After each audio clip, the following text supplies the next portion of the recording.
well, I guess the main freight train moving forward would be China. Well, yes. I mean, there's always a problem. There's always headwinds. When you become too dominant, people become concerned that you're going to use your power the way that colonial powers did, which was basically to enforce a kind of Hunger Games scenario where you're completely dependent upon them, through manipulation of countries by creating artificial borders that pitted minorities against majorities, just out and out theft, use of gunboat diplomacy, etc. So this is one of the reasons I wrote the essay is that to try to help people understand that China's view of things is very different from the colonial view. Under a colonial view, you go in, you rape, rob, take, and you justify it that you're bringing civilization and God to the godless and the uncivilized, despite the fact that countries they were actually, quote, civilizing had civilizations that were thousands of years older than the civilizations of the West.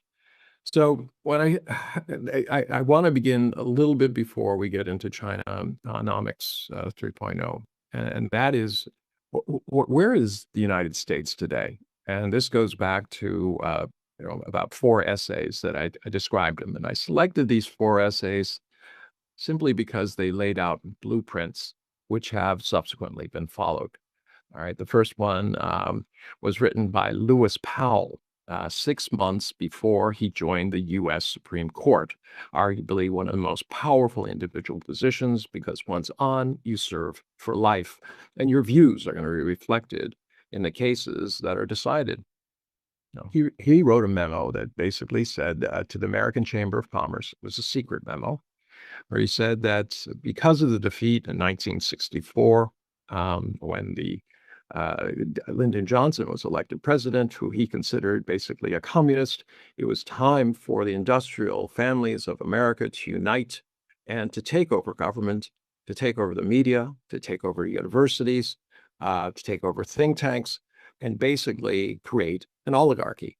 Now, if you have any questions about this, you should go to the Lewis Powell memo and you should read it yourself and read the original. It has footnotes and everything, and you can follow it along. And you'll see clearly that this was the blueprint for America. The one part that didn't quite go to plan was this idea of having these blue blood families continue their rule. Because what happened is the generations that followed were not interested in running the companies that their forefathers built. So they left it to professionals, accountants, business majors, consultants, who told them what they should be doing, and then eventually started running the companies themselves.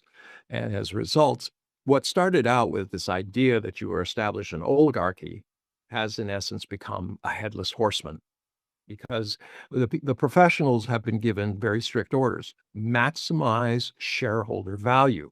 And that generally means on a very short term. Why? Because that's how they get their bonus.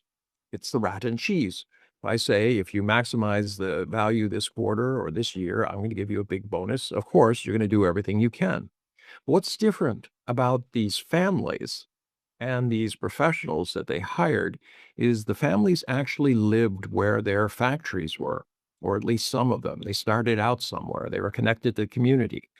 They might have been good or bad. They might have things, but they were part of the community and they were connected to it, and they had a proprietary interest. But as soon as you bring in professionals, they have absolutely no connection. They can shut down a factory which is profitable simply because they say, well, it would be more profitable if we located it somewhere else, in Mexico or in Canada, somewhere else where it's cheaper or they have less environmental compliance, whatever, maximize short-term values. So as a result, you saw the hollowing out of America industry because the people who would have cared don't care anymore because all they care about is their dividends. And the people that charge don't care because all they care about is their bonus. And that was the system that we have today. It's completely disconnected from the people that actually work for these companies. And you could see it in the disregard and the massive layoffs that are across the board. The second thing I point to it is Wolfowitz's doctrine in 1992. Here he lays out this kind of American exceptionalist idea that America has to be on top, that, we'll brook no opposition from anybody, and we'll do whatever is necessary to enforce our will. And we will use whatever means necessary in order to do that. It's followed in 1996 by a similar memo, but this memo is meant for Netanyahu. He had just come into power. A gentleman called um, Richard Pearl. He wrote Clean Break. And in this document, it echoes Wolfowitz's idea that you do not try to work with the world. You don't try to negotiate peace. You impose your values, your peace, and your economic interests on it. But in this case, it was advice to Israel that they did not need to negotiate peace with their neighbors. They needed either to dominate the neighbors or destroy them. And this has become, in essence, the blueprint for what you see today. And if you read that uh, document, you'll see very clearly that this was, although somewhat repudiated by Netanyahu at the time, has in fact become the blueprint. The last document I point to is one that was written by Eldridge Colby in 2021. And this represented a slightly different approach to Wolfowitz. It's still in that same realist vein, this idea that, it's a horrible world. And in order to succeed, you just have to be more horrible than everybody else. And his idea is that, yes, the global dominance thing isn't working. So therefore, what we'll go for is hemispheric dominance. We'll reassert the Monroe Doctrine. We will take South America. We will claim rights to Canada, Greenland, etc. Complete hemispheric domination, and that we will fortify the home base. And then the other thing that he talks about is containing China.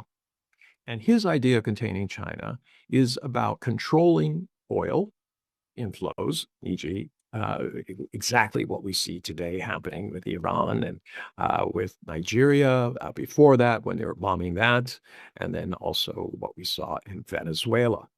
But he also has one more card, which is still yet to be played, and that is to interfere with China's access to these choke points of trade that exist in the world, especially he mentioned the Straits of Malacca, because they feel that if they can control the energy going into China, they can control China's ability to manufacture. And if they can control the choke points where all this cargo goes through, they can control China's ability to trade. So this is the grand plan that we see. And we can see in each one of those cases that they are in fact following the blueprint that has been laid out. Eldridge Colby currently is the Secretary of War, Undersecretary for the Secretary of War Policy.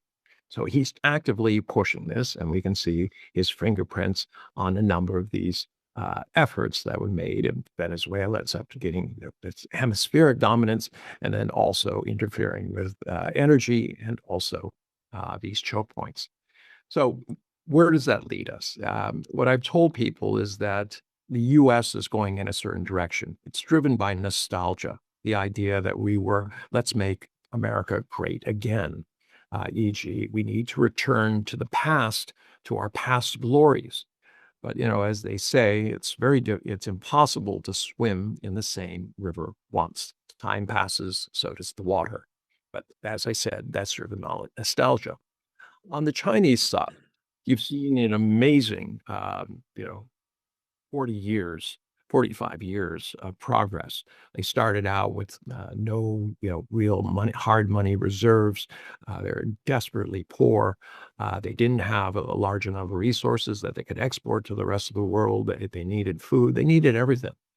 But somehow they were able to go forward and become the second largest economy in the world. First, if you consider purchasing power parity, which is the idea of economics really is about the way I live. It's not comparable to the way people live in other places. I want to know, I buy milk and I have an apartment and I pay my bills. What does that really mean? So China, how does it do this? Well, it since it doesn't have cash, it started doing PPPs. No, I'm sorry. This idea that you allow companies to come in, they invest in roads, sewer systems, water systems, the kind of infrastructure is necessary to organize your areas so that they can start producing. Because if I can produce something, but I can't get materials that I need to start the process, and therefore, and also cannot get out the finished products, it's useless. So infrastructure became very, very important to China. And in order to do that, that they said build, own, turn over, BOTs. So somebody goes in, they say, they negotiate, we will build it, we will own it for a period of time. That period of time will allow us to get all of our money back plus our profit. And once that happens, we turn it back to the government. And in those cases, there were many, many people who got very, very, very wealthy. Why? Because every time they completed one of these, they took their money and their profit and did another BOT. So that was very helpful in establishing the infrastructure at a time when they didn't have hard currency reserves. And that started this kind of renaissance. China had a huge labor dividend. People, they were organized and they started to manufacture, especially at the low end. And that was one period of time. Subsequently, China started investing more in their infrastructure. This led to a system that we see today. And now China's in this kind of what I say third phase. They're trying to develop high value outputs. Why? Because high value carries higher margin. A lot of the business that China was doing before and continues to do is low margin. That means they rely on economies of scale. I was shocked when I came here about 23 years ago, and I went to a factory that was producing vitamin C, and it was the size of 6 football fields. And I said, "My goodness, who do you manufacture this amount of vitamin C for?" And they said, "Well, them and 2 competitors basically controlled 98% of the vitamin C production in the world." And what it was is that they were willing to accept a very low margin on very large amounts.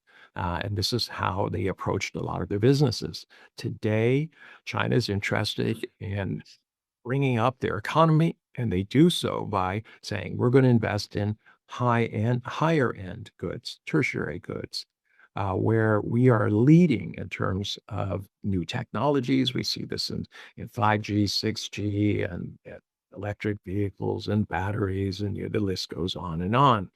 So they said, why? Because then people who are working at these companies get more disposable income. Or disposable income allows China to drive its consumer-led economy. And this is really where they are today. So, how did China organize these ideas? And why has the last 45 years for the US been kind of cataclysmic? 1971, you have basically 61% of the people in the United States are middle class. You take the same measure, you go to 2024, it's only 40%. Yes, there was an increase in upper middle class category, but not it did not offset that 21%, even remotely. It's only about a third of that. So you saw a decline in America's middle class, and the middle class is the bulwark of American democracy. Is their ability to say, "I will refrain from my own needs in order to invest in the needs of society and the needs of my children and my grandchildren." That is now pretty much gone. People feel so defensive.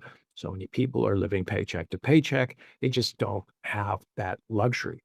So the US is going in one direction, driven by this idea of nostalgia. China is going in another direction, driven by this desire for progress, all right, to try to create a better society. But what is that society? Many people ask me. I said, society different from the United States. We believe ideologically that we have the best system, that liberal democratic capitalism is the only answer, not a answer, the only one. and therefore it needs to be imposed on the world in order for the world to be peaceful. And this has been our mantra, what we've been telling people for many, many, many years. If you just adopt and do as we say, everything will be fine. But at the same time, countries have realized that the ideology sounds okay, but the reality is that American companies and the government are basically it comes with a price tag. They're taking goods and services and they're dominating these economies, sometimes directly through military gunboat diplomacy, sometimes through political interference, sometimes through just sheer power of their ability to control the financial networks and the movement of money and the dollar hegemony. So the U.S. Is going that way. China says no. We have a different idea. Our idea is that we can grow the pie bigger, not try to figure out who gets the biggest slice of pie, but how the pie gets bigger. And the reasons for that are simple. They say, well, if the world pie grows and we are part of the manufacturing end of it, we're going to have bigger markets. Our bigger markets are complementary to these other countries because we want them to succeed. We're helping them build infrastructure, not just get resources out, but also to be able to buy goods. And when those goods are bought, some of them are going to be made in China, continue to be, but many of them are going to be made in those countries. Now, why would China have an interest in exporting jobs to other countries? Well, when people have jobs, they have disposable income. Have disposable income, they buy things. So that's how China really sees the world.